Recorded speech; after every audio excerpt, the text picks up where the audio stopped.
Hello friends, welcome to my YouTube channel miracles of online classes. Friends, आज मैं आपके RRB ALP का जो एग्ज़ाम होने वाला है 2024 का सीबीटी 1 का कंप्लीट सिलेबस, सब्जेक्ट और एग्ज़ाम का क्या पैटर्न रहेगा वो पूरी तरह से डिटेल में डिस्कस करने वाला हूँ। और आपकी अब क्लासेस भी चलेंगी यहाँ पर आरआरबी एएलपी की सीबीटी 1 के लिए, जिसमें आपको मैथ्स, रीजनिंग, जनरल साइंस और जीके पढ़ाया जाएगा। ओके फ्रेंड्स, तो अगर अभी तक आपने मेरे चैनल को सब्सक्राइब नहीं किया है तो सब्सक्राइब कर लीजिए तथा बगल में बने हुए बेल आइकन को प्रेस जरूर कर दीजिएगा ताकि आगे आने वाली वीडियो नोटिफिकेशन आपको सबसे पहले मिले। ओके फ्रेंड्स, आइए शुरू करते हैं। तो फ्रेंड्स, प्रथम चरण सीबीटी यानी सीबीटी 1 का क्या पैटर्न रहेगा एग्ज़ाम का और कौन कौन से सिलेबस इसमें पूछे जाएंगे, किस टाइप का पेपर होगा, इन सभी चीज़ों को मैं अच्छे से आपको डिटेल में डिस्कस करने वाला हूं। तो मेरे साथ आप बने रहिए अच्छे से। तो फ्रेंड्स, सीबीटी 1 में केवल एक स्क्रीनिंग टेस्ट होगा। स्क्रीनिंग टेस्ट का क्या मतलब हुआ कि जिसमें आपके मार्क्स सीबीटी 2 के लिए नहीं जोड़े जाएंगे। सीबीटी 1 के मार्क्स को नॉर्मलाइज किया जाएगा। नॉर्मलाइज करने के बाद स्कोर का मेरिट बनाया जाएगा। मेरिट में जो स्टूडेंट क्वालिफाई होंगे उनका, जो उम्मीदवार जो स्टूडेंट क्वालिफाई होते हैं उनका सीबीटी 2 के लिए शॉर्ट लिस्ट किया जाएगा। ओके फ्रेंड्स, और जो अंतिम मेरिट बनेगी, अंतिम मेरिट में सीबीटी 1 के मार्क्स को काउंट नहीं किया जाएगा। फ्रेंड्स, सीबीटी 1 केवल क्वालिफाइंग है। ओके फ्रेंड्स, आइए इसमें और देखते हैं क्या क्या चीज़ें हैं। पैटर्न क्या रहेगा, सीबीटी 1 का पैटर्न क्या रहेगा, आइए पैटर्न पे चर्चा कर लेते हैं और पाठ्यक्रम में क्या क्या रहेंगे सब डिटेल में देखते हैं फ्रेंड। तो एग्जाम का जो पैटर्न रहेगा वो 60 मार्क्स का पेपर होगा फ्रेंड टोटल आपका, जिसमें 75 प्रश्न आएंगे। ओके फ्रेंड्स, प्रश्नों की संख्या टोटल कितनी होगी, 75 क्वेश्चन आएंगे और सारे क्वेश्चन ऑब्जेक्टिव टाइप के रहेंगे। और कितने मार्क्स का एक क्वेश्चन रहेगा फ्रेंड, 1 मार्क्स का, 1 मार्क्स का एक क्वेश्चन रहेगा, यानी 75 प्रश्न और 75 मार्क्स। टोटल पेपर आपका 75 मार्क्स का होने वाला है ऑब्जेक्टिव सीबीटी 1 का। और टोटल टाइम जो आपको मिलेगा 60 मिनट, यानी 1 घंटे का टाइम मिलेगा और 75 क्वेश्चन रहेंगे। इसका मतलब अगर आप ऑन एन एवरेज देखते हैं तो एक क्वेश्चन को करने के लिए आपको 40 सेकेंड,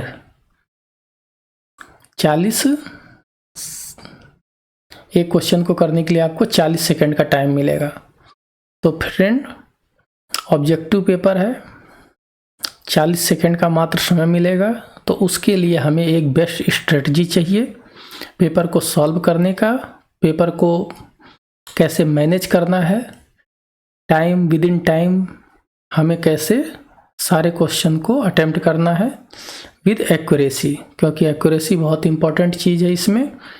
क्योंकि प्रत्येक गलत उत्तर के लिए 1/3 अंक की दर से नकारात्मक अंकन किया जाएगा। ओके फ्रेंड, 1/3 निगेटिव मार्किंग है, इसलिए एक्यूरेसी बहुत ज़रूरी है। तो पेपर को करने का क्या हमारा स्टाइल होगा वो सारी चीज़ें मैं जब आपको पढ़ाऊंगा तो ऑब्जेक्टिव पेपर करने का क्या अप्रोच होता है वो बहुत अच्छे से आपको बताऊंगा। ओके फ्रेंड्स, ताकि आप 40 सेकंड नहीं बल्कि मैं तो कहूँगा कुछ क्वेश्चन 40 सेकंड, कुछ क्वेश्चन 30 सेकंड, कुछ क्वेश्चन 20 सेकंड, कुछ क्वेश्चन 10 सेकंड और कुछ क्वेश्चन ऐसे रहेंगे जिसको आप देखते ही विद इन सेकंड मारेंगे। ओके फ्रेंड्स, तो मेरे साथ आप बने रहिए। आगे जो क्लासेस होने वाली हैं इसकी CBT 1 के लिए, उसको अच्छे से अटेंड कीजिए। फिर आपको समझ में आएगा कि पेपर को करने की क्या स्ट्रेटजी हमें अपनानी चाहिए, क्योंकि आपको फ्रेंड पढ़ने के बाद तो सब कुछ समझ में आ जाएगा कि आपको क्वेश्चन सारे हो जाएंगे, लेकिन विद इन टाइम करना ये इम्पोर्टेंट बात है। अब 1 घंटे का पेपर है तो आप 2 घंटे में सारे क्वेश्चन करेंगे तो इसका कोई मतलब नहीं बचता है, क्योंकि इतना टाइम हमें नहीं मिलना है। तो हमें 40 सेकेंड नहीं, विद इन 10, 20, 30 मैक्सिमम इतने में ही एक क्वेश्चन को कर देना है। ओके फ्रेंड्स, आइए नेक्स्ट देखते हैं इसमें क्या चीज़ें हैं। तो पेपर आपका कई पालियों में जैसे होता है, तो अलग अलग पेपर होंगे, अलग अलग लोगों को अलग अलग पेपर मिलेगा, तो उसके मार्क्स को नॉर्मलाइज कर दिया जाएगा। जैसे कुछ पेपर अगर कठिन आ जाते हैं तो उसको नॉर्मलाइज करके उसके मार्क्स बढ़ा दिए जाते हैं। इस तरह से नॉर्मलाइजेशन किया जाता है। और फ्रेंड, ये चीज़ बहुत ध्यान रखने वाली है कि एग्ज़ाम को क्वालिफाई करने के लिए, CBT 1 को क्वालिफाई करने के लिए न्यूनतम मार्क्स इसमें फ्रेंड रेलवे के एग्ज़ाम में, LP के एग्ज़ाम पे ज़रूरी होता है। अब जैसे अनरिजर्व या EWS का जो कैंडिडेट है उसको मिनिमम 40% मार्क्स लाना ज़रूरी है। अगर 40% मार्क्स नहीं आता है तो वो क्वालिफाई नहीं कर पाएगा। Okay friend, OBC non creamy layer, इनको 30% मार्क्स लाना अनिवार्य है। अगर 30% मार्क्स नहीं आते हैं तो वो नॉट क्वालिफाइड। SC के कैंडिडेट्स को भी 30% मार्क्स लाना ज़रूरी है, और ST के कैंडिडेट को 25% मार्क्स लाना अनिवार्य है। तो फ्रेंड्स, अगर आपने मेरे क्लास को लास्ट तक किया और अच्छे से सारी चीज़ों को जैसे जैसे मैं बताऊंगा वैसे वैसे आपने फॉलो किया, तो ये कोई बहुत बड़ी चीज़ नहीं है आप लोगों के लिए मिनिमम क्राइटेरिया क्वालिफाई करना। ये तो इसका आप टेंशन मत लीजिए, ये तो आसानी से निकल जाएगा। बशर्ते हम कैसे मेरिट में आएँ, कैसे अच्छा मार्क्स लाएं, उसके लिए क्लास में जो भी क्लासें होंगी अच्छे से बने रहिएगा, अच्छे से पढ़िएगा, जैसा बताया जाएगा वैसी स्ट्रेटजी अपनाइएगा। क्योंकि एग्ज़ाम में क्वेश्चन आना महत्वपूर्ण नहीं है, क्वेश्चन को ट्रिक से करना महत्वपूर्ण है। तो वो सारी ट्रिक मैं आपको यहाँ पे बताने वाला हूँ, जिससे आपका टाइम बहुत बचेगा। आप क्वेश्चन को देखते ही आंसर मारोगे। ओके फ्रेंड्स, तो नेक्स्ट देखिए क्या है, RRB ALP एग्ज़ाम पैटर्न 2024। ये पूरा मैंने टेबल आपके लिए आपके सामने रखा है, ताकि आपके माइंड में एक पिक्चर ऐसी बैठ जाए जो आपको एग्ज़ाम की प्रिपरेशन करने में बहुत हेल्प करे। ये भी एक स्ट्रेटजी है फ्रेंड, कि हमारे माइंड में हमेशा होना चाहिए कि हमारा कितने मार्क्स का कौन सा पेपर आएगा, हमें कैसा फोकस करना है। तो CBT 1 के लिए जो मैथमेटिक्स का पोर्शन है वो 20 क्वेश्चंस आएंगे फ्रेंड, और प्रत्येक क्वेश्चन 1 मार्क्स का होगा ऑब्जेक्टिव, और 20 मार्क्स का मैथमेटिक्स का पेपर होगा। उसके बाद जनरल इंटेलिजेंस एंड रीजनिंग का पेपर जो होगा उसमें 25 क्वेश्चन आएंगे, और 25 क्वेश्चन में प्रत्येक क्वेश्चन 1-1 मार्क्स का होगा, तो टोटल ये भी 25 मार्क्स के हो गए। फ्रेंड, पेपर एक ही होगा, बस एक पेपर के अंदर ये पोर्शन होंगे आपके। 4 पोर्शन में पेपर होगा, वो मिक्स भी होंगे। जैसे मैथमेटिक्स भी रहेगा, उसी में रीजनिंग भी रहेगा, जनरल साइंस भी रहेगा, जनरल अवेयरनेस और करंट अफेयर भी रहेगा। ऐसा नहीं होगा कि 4 पेपर अलग अलग होंगे आपके। पेपर 4 नहीं होंगे, पेपर तो एक ही होगा, लेकिन पोर्शन ये सारे रहेंगे, उसमें मिक्स रहेंगे। जिसमें मैथमेटिक्स 20 क्वेश्चन आएगा जो 1-1 मार्क्स का होगा, टोटल 20 मार्क्स का। रीजनिंग 25 क्वेश्चन आएंगे, वो भी 1-1 मार्क्स का रहेगा, टोटल 25 मार्क्स का।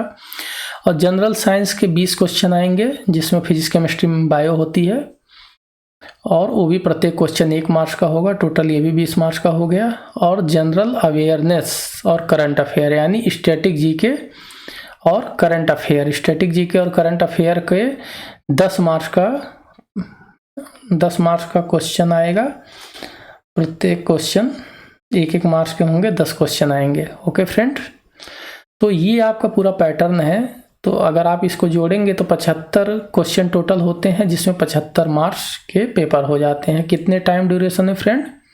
60 मिनट्स। 60 मिनट में आपके 75 क्वेश्चन और 75 मार्क्स।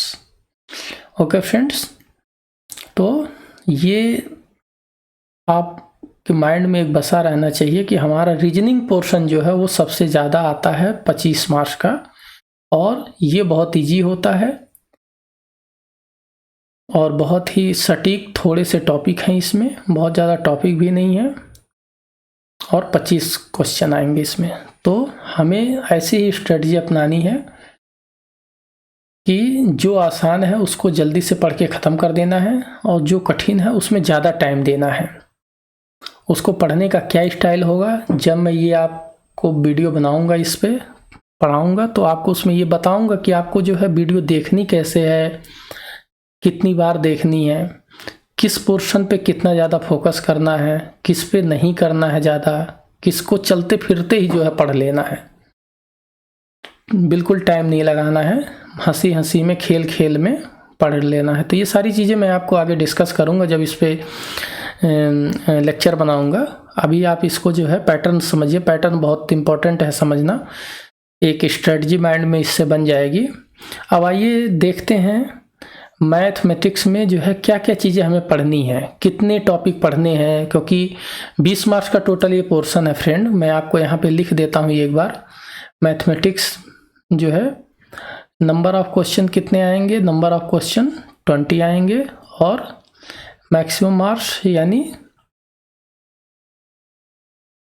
कितने मार्क्स का ये टोटल पोर्शन होगा मैथमेटिक्स का, तो 20 मार्क्स का। 20 मार्क्स में हमें पढ़ने क्या है फ्रेंड, संख्या प्रणाली पढ़नी है पूरी, नंबर सिस्टम। अभी तक अगर आपने पेपर अगर रेलवे के एलपी के उठाए होंगे, या रेलवे का कोई भी पेपर अगर आपने अभी 15-20 सालों का देखा होगा, तो उसमें सबसे ज़्यादा वेटेज नंबर सिस्टम का रहा है, यानी नंबर सिस्टम सबसे ज़्यादा मार्क्स का पूछा गया है, सबसे ज़्यादा मैक्सिमम नंबर सिस्टम के क्वेश्चन आते हैं। तो इसको हम जो है कई क्लासों में बहुत अच्छे से पढ़ेंगे, क्योंकि इससे सबसे ज़्यादा क्वेश्चन आता है। एक भी क्वेश्चन गलत नहीं होना चाहिए फ्रेंड। एक एक क्वेश्चन का क्या इंपॉर्टेंस है ये आप समझ रहे होंगे। मात्र 20 क्वेश्चन आने हैं, और हम देखते हैं अभी जो है कितने सिलेबस कितना बड़ा है रेलवे में, और मात्र 20 क्वेश्चन के लिए। अगला बॉडमास रूल बहुत ईजी है, बस आपको एक ट्रिक बताएंगे, फटाक से आपका क्वेश्चन हो जाएगा। डेसिमल सिस्टम आएगा, उसके बाद फ्रैक्शन है, एलसीएम और एचसीएफ है, अनुपात और समानुपात है, रेशियो एंड प्रोपोर्शन। उसके बाद फ्रेंड नेक्स्ट क्या है, परसेंटेज है, इसमें मेंसुरेशन यानी क्षेत्रमिति है, जैसे आयत, वर्ग, इस टाइप की। और टाइम एंड वर्क आएंगे, टाइम एंड डिस्टेंस आएगा, simple interest and compound interest, profit and loss, लाभ और हानि, और अलजेब्रा। और इसमें एलिमेंट्री स्टैटिक्स है,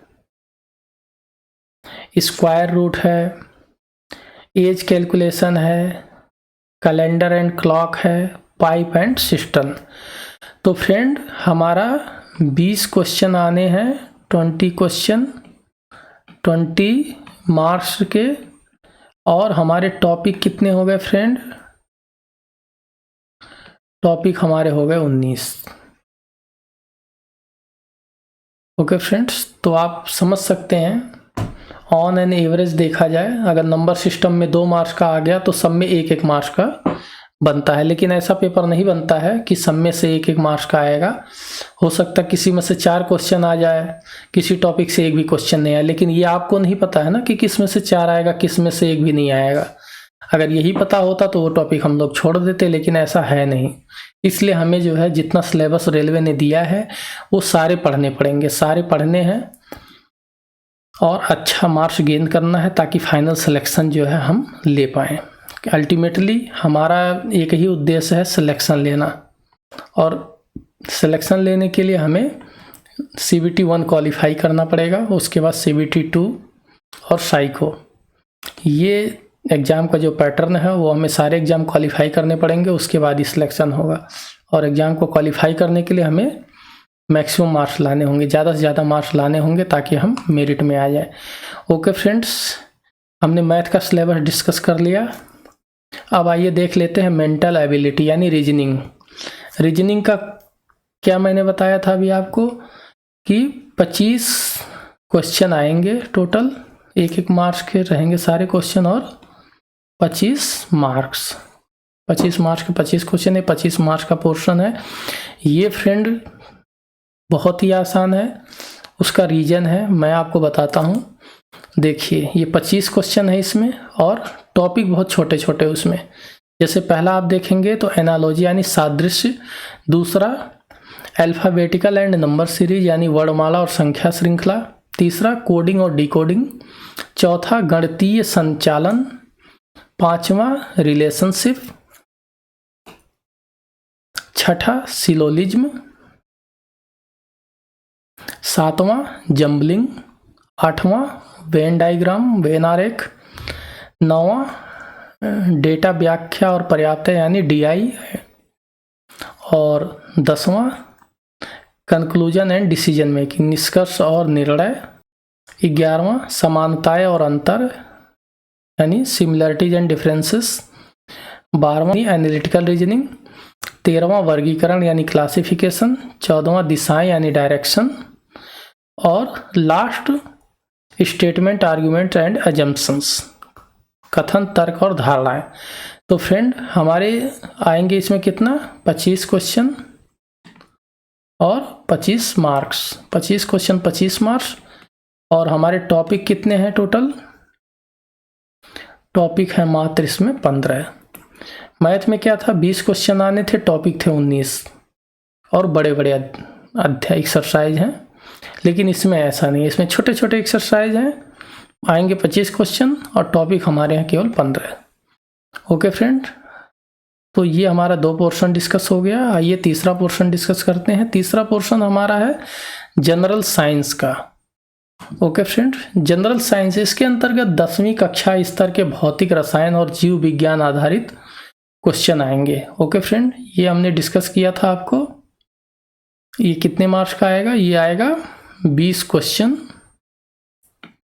और 20 मार्क्स। ओके फ्रेंड, तो इसमें फिजिक्स केमिस्ट्री और बायो 10th स्तर की आएगी, वो हम अच्छे से पढ़ेंगे, उसमें कोई टेंशन लेने की ज़रूरत नहीं है।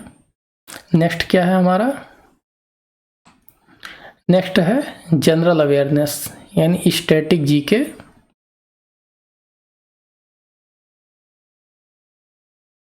Plus current affair.